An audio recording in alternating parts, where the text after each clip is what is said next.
Joined John Entwistle here, proud to be playing with him, having a lot of fun, and we're here on Hot Licks Tapes. We're going to be talking some more about John's technique and answering some questions that I have, because I sure want to learn a lot more about the bass myself. So, sounded good there. It was fun playing with you. Yeah, had a good time. I was noticing that we'd been talking a lot previously. You were talking about right-hand fingering technique, and I was noticing that this time you were using the pick quite a bit for soloistic work.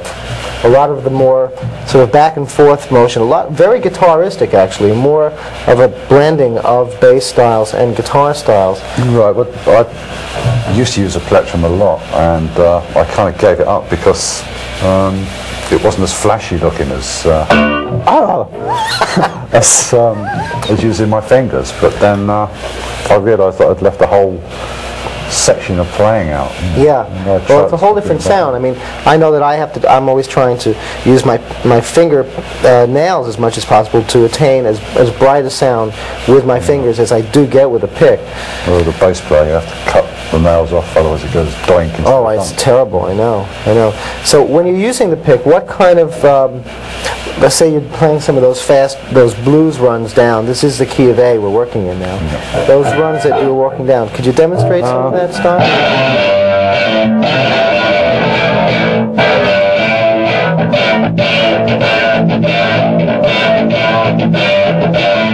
That's by dampening and lifting up, kind of prevent it. I see.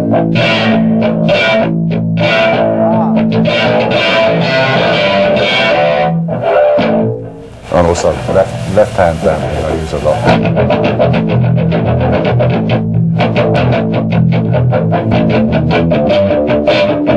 Just dead notes. You're getting some overtones there as well. So you're using also with the damping, you're playing the open A, you're getting that open A with the fretted A as well, so that you're able to cut it out with your hands, very much like a guitar player, as opposed to what most bass players would be used to doing. I prefer to go in the direction of lead guitar than bass.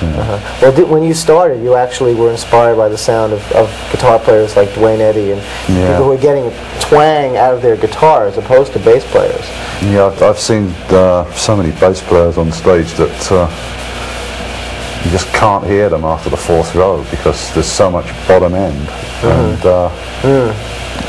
the only thing that actually cuts through is treble, so that's what I try to use.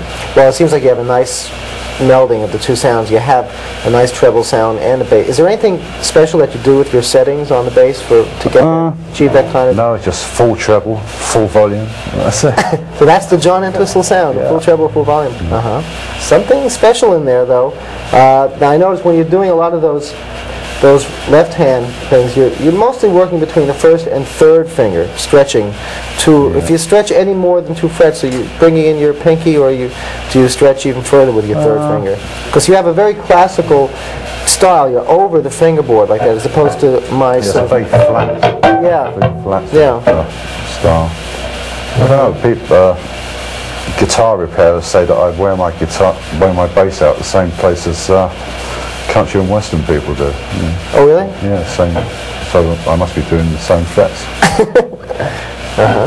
Okay. Well, when you're playing those runs that are down, if you were to do that same kind of technique now, just with fingers, how would you have to get around that style? How would you try to do it? Would you just the only kind of dampening technique you can use with fingers is with the left hand.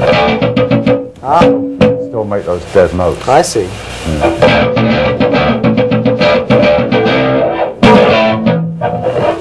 Attack it.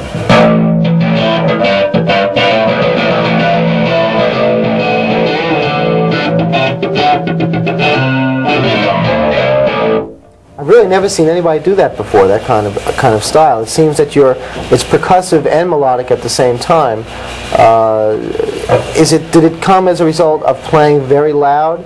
Was it having that high volume that got you to do those kind of techniques? Yeah, I keep the action really low and just hit the strings very gently. And I got it from using a precision bass. I see. And Marshall amps, and that's the only sound you could get. Was like, brings out all the harmonics as well. Yes, you're getting harmonics which are almost just about every note of the scale. I noticed that you're getting thirds in there, sevenths. Can we hear some of the harmonic technique that you...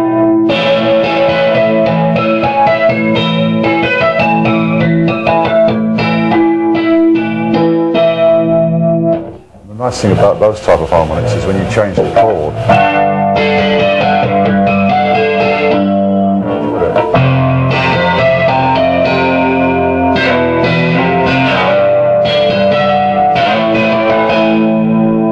Now you're playing two notes. You're playing a two-note chord with your left hand, and are you playing the harmonics on both notes or just one? I think it was just on one then. But so on the highest note. You can play both.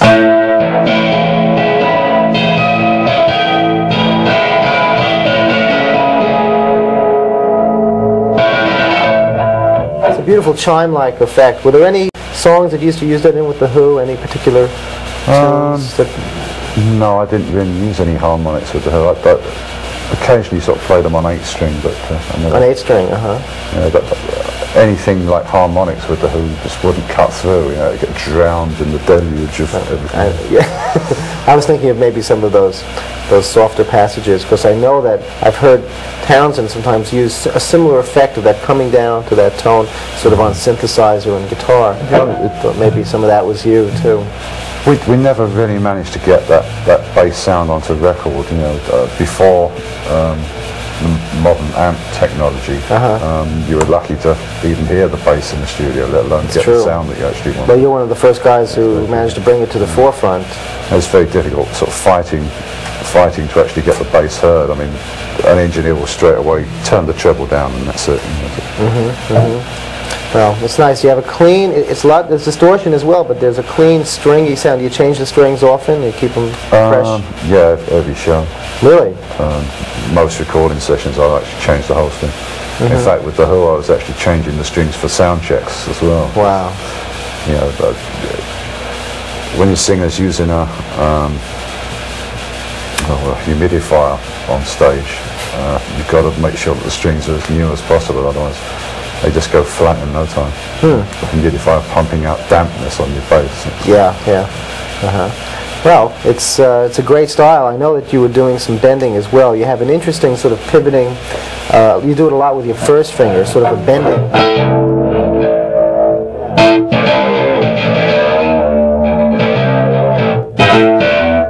I mean, really, from a guitar player standpoint, I'm really appreciating this, because here I am teaching on all these videos that you should bend with as many fingers as you have behind the string, and there you are bending these enormously fat strings with just one finger at a time. So, bass players, if you have my tape, don't listen to what I said. Follow what he's doing. It's an interesting... Hold it up. Yeah. Well, that's really good. I mean, it's generally a minor third to a major third sound that you're... Right, sort of a bluesy. What kind of blues runs do you use in the open position? When you're playing a solo and doing fills, what kind of notes do you like to go to? Because I noticed you were actually, at times, you were juxtaposing a 4 chord, the D, over the A, sort of forcing the issue, making a really strong run out of it. Yeah, I kind of sort of...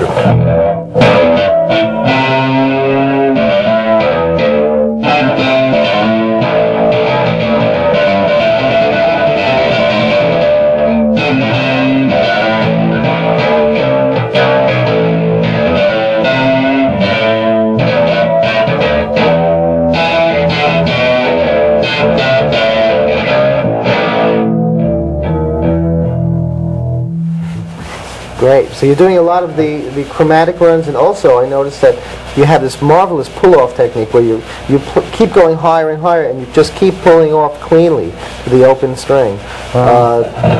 Did I? Yes, you did. Take it from me. It's why I was analysing things. I never bothered. I don't. Yeah. Well, but I mean, it's. I know that you're using like the open G. You're doing things like this.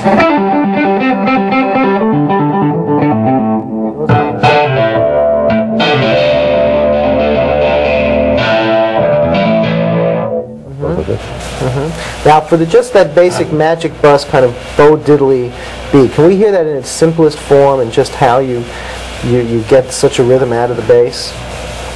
Yeah, it's a bit similar to that.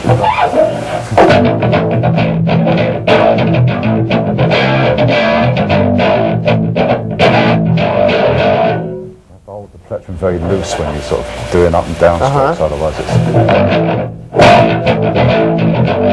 I kind of balance my hand by holding the fingers down. I don't play like that. I can't actually sort of get any sort of movement. So I actually use it as a pendulum. Oh, I see.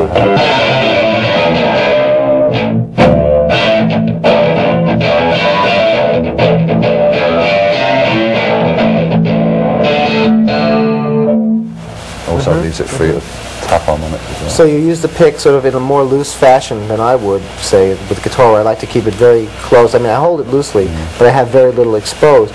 So, and you like to use a sort of heavy pick, really nice thick? Yeah, I think this is about a millimetre or something. Oh yeah? Yeah, it's if it's too heavy, you just can't actually get enough control. You know, it's just so rigid that it becomes clumsy.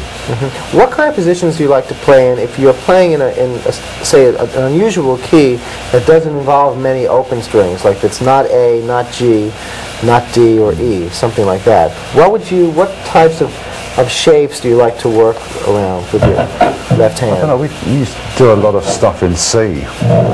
When I'm in one of those sort of horrible keys with no open strings, I kind of tend to do a lot more slides. Like in C, I'd probably...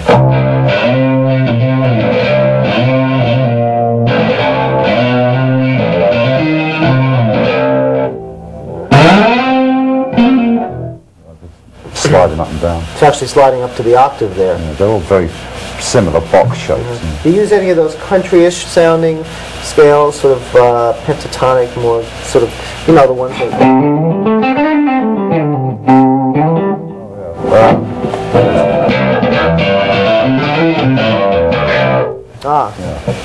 Yeah, I use that quite a bit. What about pickups when you do, not those kind of pickups, but when you play a pickup to a line?